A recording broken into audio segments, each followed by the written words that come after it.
Assalamualaikum warahmatullahi wabarakatuh. Halo teman-teman semuanya, perkenalkan nama saya Faradiba. Saya adalah mahasiswa X2 Teknik Informatika Universitas Sumatera Utara.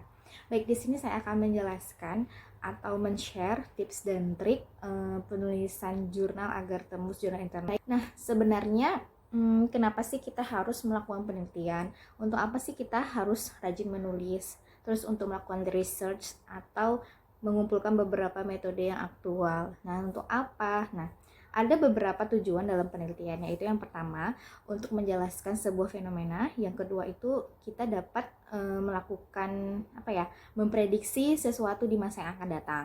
Yang ketiga adalah kita tuh dapat dengan adanya penelitian itu dapat menjelaskan solusi dari suatu permasalahan, dan yang terakhir adalah dapat menginterpretasikan sesuatu yang diinvestigasi. Jadi ada beberapa tahapan penelitian, yaitu yang pertama ada identifikasi masalah, perumusan masalah, kemudian penelusuran masalah, kemudian rancangan masalah, pengumpulan data, terus datanya juga kita olah, dan yang terakhir adalah conclusion atau kita menarik sebuah kesimpulan. Nah, teman-teman, kalau kita membuat sebuah tulisan yang akan dipublikasi ke tingkat internasional, hal itu akan berpengaruh terhadap metodologi yang akan kita susun atau metodologi penelitiannya. Nah, secara umum metodologi itu adalah sebuah kerangka konseptual yang digunakan untuk melakukan penelitian. Jadi para penulis, para research bisa nih melis beberapa hal-hal yang perlu dibutuhkan agar metodologi penelitian atau metode kita ini mudah dimengerti oleh pembaca. Nah, jadi kita memang harus memiliki strategi penelitian agar jurnal atau tulisan kita itu bisa tembus Q1. Nah, strategi itu dapat kita lakukan ya. Jadi strategi itu adalah rencana untuk mencapai sebuah tujuan. Jadi strategi penelitian itu harus kita miliki dulu. Nah, agar apa? Agar dapat membantu untuk mencapai tujuan penelitian dan menjawab beberapa pertanyaan penelitian. Nah, pemilihan strategi itu seperti apa? Nah, itu tergantung pada tujuan dan tipe penelitian itu sendiri seperti apa. Kemudian, strategi penilaian ini juga dapat dilakukan dengan beberapa cara. Nah, salah satunya adalah yang pertama, Anda bisa dapat melakukan dengan riset survei. Jadi strategi ini dilakukan dengan sistem untuk mengumpulkan informasi dari dan tentang seseorang atau responden untuk mendeskripsikan mungkin atau membandingkan atau menjelaskan perilaku, sikap, dan pengetahuan mereka. Nah, yang kedua mungkin strategi penelitian itu bisa dilakukan dengan studi kasus. Nah, studi kasus itu seperti apa? Mungkin bisa berfokus pada pengumpulan informasi tentang suatu benda atau objek kejadian. Nah, untuk melakukan atau menentukan metodologi penelitian juga harus memperhatikan setting penelitiannya. Jadi terdapat 3 macam setting nih. Nah, yang pertama field study, penelitian yang dilakukan pada lingkungan yang sebenarnya, the fact environment. Jadi para peneliti atau research dapat melakukan secara langsung kegiatan penelitian itu. Kemudian yang kedua adalah field experiment. Jadi penelitian yang dilakukan di lingkungan yang sebenarnya dengan beberapa variabel yang sudah diatur sebelumnya dan tidak mempertimbangkan variabel bebasnya gitu, yang mungkin saja dapat mempengaruhi hasil dari penelitian Anda. Terus yang ketiga adalah lab experiment. Jadi lab experiment ini adalah penelitian yang dilakukan pada lingkungan laboratorium dengan mempertimbangkan seluruh variabel atau kemungkinan yang ada, seperti itu. Nah, kemudian dalam penulisan artikel ilmiah ada beberapa komponen. Nah, yang pertama itu kita harus mempersiapkan yang namanya abstrak, kemudian introduction, methods, and then results and discussion. Nah, dalam penyusunan abstrak itu terdiri 6 until 7 sentences, around 150 until the 250 words I mean. Nah, jadi abstrak ini harus membantu pembaca itu mengingat poin-poin apa sih yang Anda sampaikan dalam penulisan Anda itu. Makanya abstrak ini tidak boleh panjang-panjang karena hanya sebatas 6-7 kalimat atau sekitar 150 sampai 250 kata at least-nya. Jadi kenapa abstrak itu memang dibuat agar pembaca itu survives and research itu harus mempunyai persuasif sendiri nih. Oh, ketika membaca sebuah abstrak, aku pengen nih buat kayak gini, atau sebagai referensi. Dan mungkin ketika para panitia seleksi membaca, ini memang dia sudah sesuai di situ, semua combine dengan poin-poin penting dari makalah tersebut gitu. Jadi kita tuh harus memutuskan nih apakah seorang pembaca itu akan membaca makalah secara lengkap. Nah, jadi makanya abstrak itu must be persuasif atau mengajak seseorang untuk membaca lebih lanjut introduction, methods, research, until discussion, seperti itu. Nah, kalau di introduction merupakan wadah untuk memberikan pembaca latar belakang yang diperlukan untuk memahami makalah Anda. Jadi di introduction atau pengenalan itu mengarahkan nih pembaca dari area subjek umum, dia langsung ke topik penyelidikan tertentu. Oh, ternyata dengan adanya introduction seperti ini bla bla bla segala macam, oh topiknya itu tentang ini ya, penyelidikannya itu tertentu seperti ini gitu. Nah, yang ketiga, introduction itu temuan utama dari penelitian. Jadi sebenarnya pendahuluan yang ditulis dengan baik akan memperluas pembaca Anda dengan membuat temuan sehingga dapat diakses oleh audiens yang lebih besar lagi gitu. Nah, dan yang ketiga itu adalah adanya metode ya dalam penyusunan jurnal itu. Yang ketiga itu adalah metode. Nah, metode itu dapat kita artikan sebagai metodologi penelitian. Jadi tujuan dari metode ini adalah untuk menjelaskan bagaimana pertanyaan atau kesenjangan pengetahuan yang diajukan di pendahuluan. Jadi para pembaca akan asking nih, oh ini selanjutnya bagaimana ya, kalau udah topiknya tertentu pasti akan timbul question yang memang harus diselesaikan dalam metode ini gitu, seperti itu. Dan tidak semua pembaca akan tertarik dengan informasi ini gitu. Nah, makanya kita harus mengetahui apa sih tujuan metode ini. Nah, yang pertama, pembaca dapat menilai apakah hasil dan kesimpulan dari penelitian ini valid. Nah, kalau tidak valid berarti kan di tanda tanyai ya, ini research-nya ini seperti apa. Nah, kemudian yang kedua, pembaca itu dapat mengulang penelitian Anda. Jadi misalkan dengan adanya metode ini, oh mungkin dengan kita menggunakan metode A, para pembaca mungkin bisa mengeksplor lagi dengan menggunakan metode B gitu, seperti itu. Ada beberapa tips atau cara dalam melakukan penulisan metode penelitian.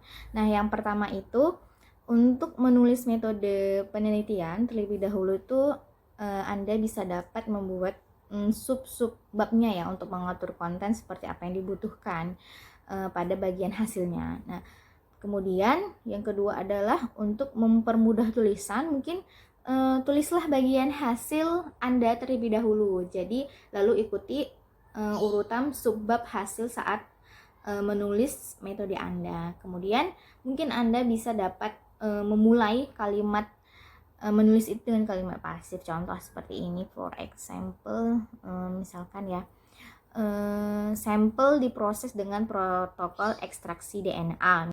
Selanjutnya, ketika kita sudah selesai membuat metode atau metodologi penelitiannya, kita lanjut ke results atau hasil.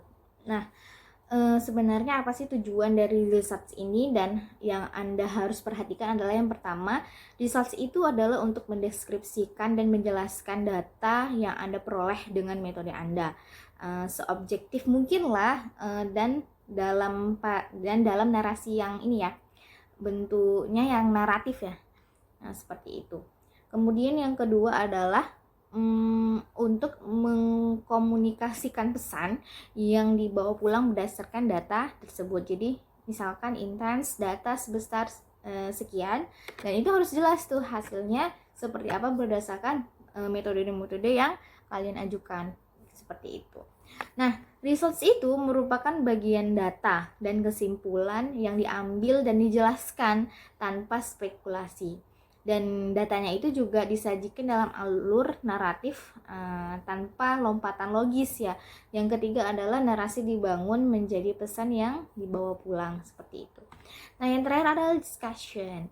Nah, discussion ini adalah bentuk diskusi ya dalam sebuah jurnal. Jadi gimana sih cara menguatkan discussion itu dalam penulisannya. Jadi tuliskan kesimpulan utama paper dalam 1 atau 2 kalimat aja.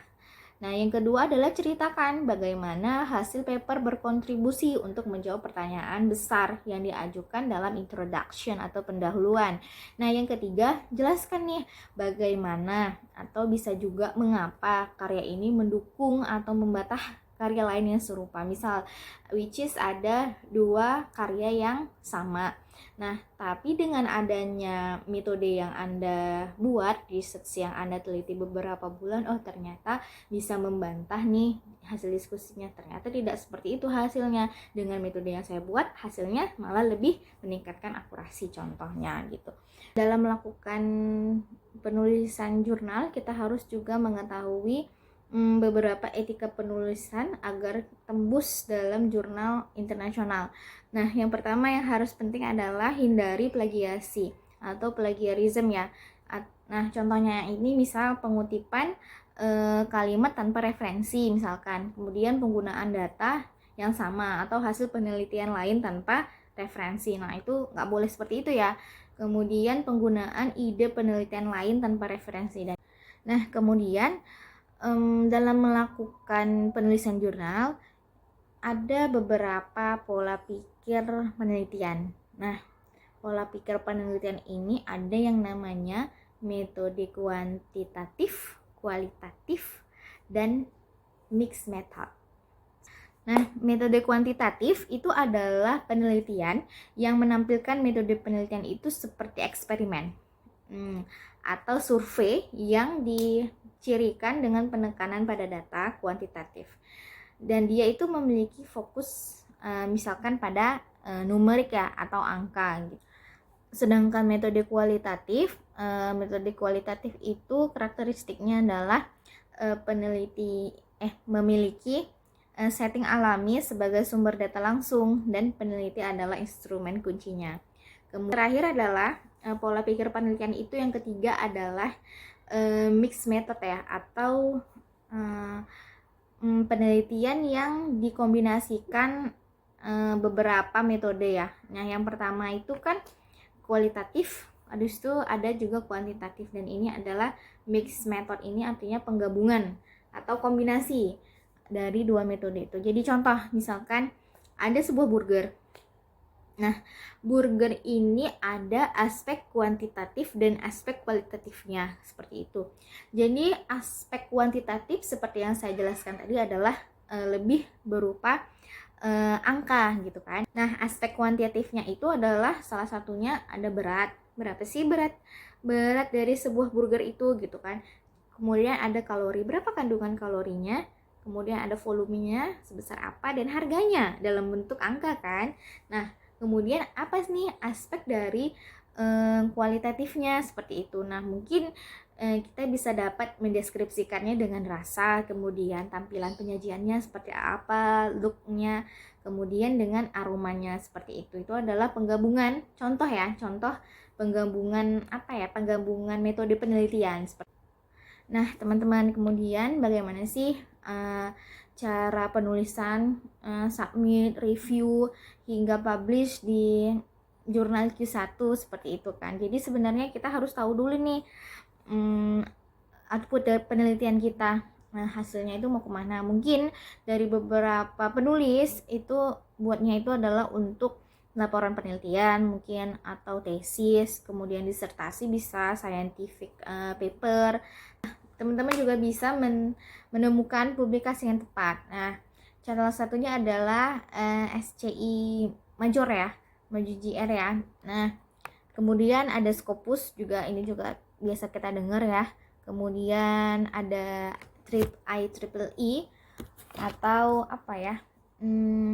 Yang ini IEEE ini itu adalah merupakan publication yang recommended seperti itu. Kemudian ada LSCView ya, Journal Finder. Nah, kemudian tips and trick agar tembus jurnal Q1 adalah teman-teman harus understanding guidelines dan articles formatnya ya. Jadi misal mau upload di IEEE, nah teman-teman juga harus tahu format-format yang diajukan, atau di Elsevier juga sama seperti itu, Scopus juga seperti itu gitu. Nah, jadi apa ya, saya cuma bisa dapat memberikan sebuah an introductory statement of the purpose of the paper. Jadi harus memberikan maksud dari penelitian kita itu tadi. Kemudian method used to the test hypothesis should be given is scientific detail. Kemudian understanding guidelines-nya itu teman-teman juga harus membuat hipotesis ya. Jadi di hipotesis should be tested ya, harus dicoba dugaan sementaranya itu. Kemudian data representingnya itu the results of the testing presented. Nah, itu juga balik lagi kan. Jadi juga harus mempertimbangkan a discussion of data and the results interpreted. Jadi with conclusion given. Jadi memang harus ada kesimpulannya seperti itu. Dan teman-teman harus ingat, the paper should be readable with the technical soundness and novelty.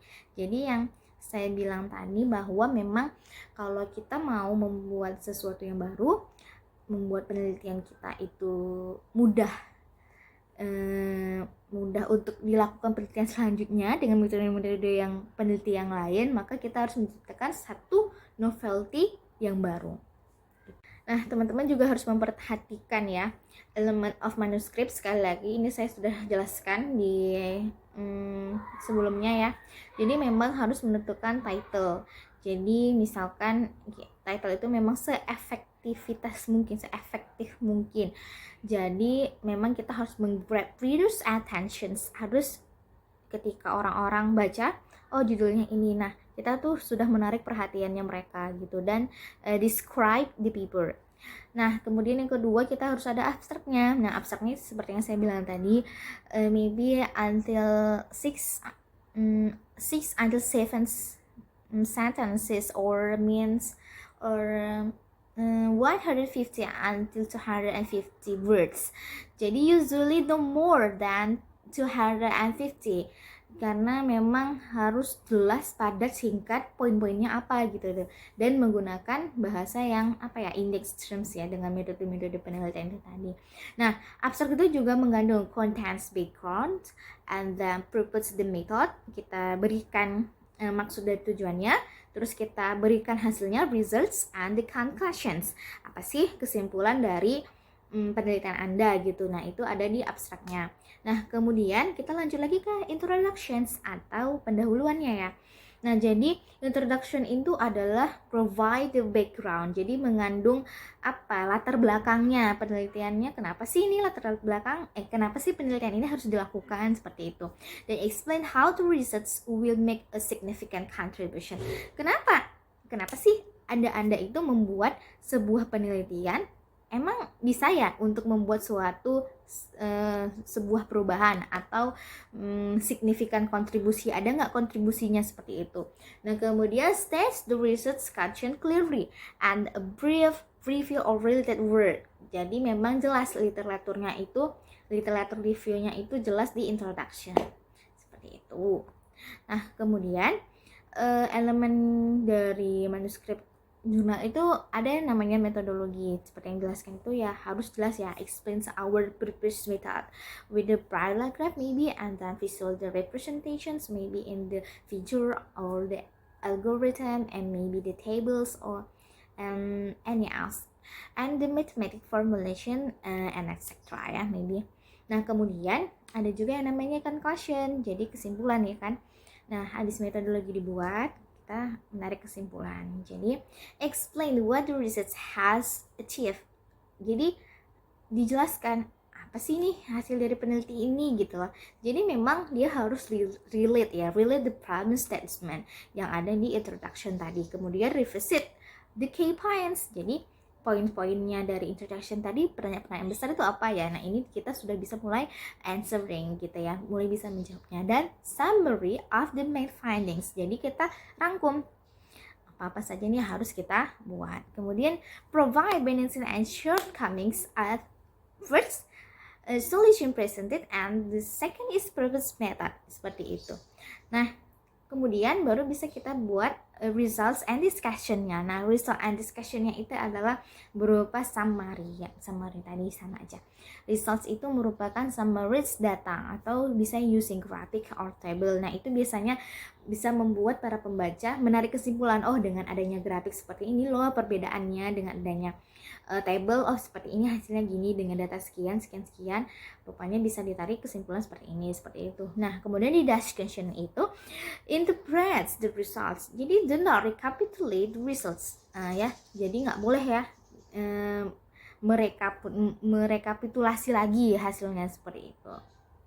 Baik teman-teman sekalian, mungkin itu saja yang bisa dapat saya share atau saya jelaskan tentang tips and trick agar jurnal kita bisa tembus ke jurnal internasional, bahkan ke Q1 ya kan. Nah itu adalah gambaran secara umum sebenarnya gimana sih kita harus membuat tulisan kita itu bisa menarik, persuasif, kemudian bisa menarik sebuah novelty untuk untuk memperoleh suatu perubahan gitu sebenarnya. Jadi semangat untuk teman-teman semuanya, jangan lupa menulis dan semangat terus. Assalamualaikum warahmatullahi wabarakatuh.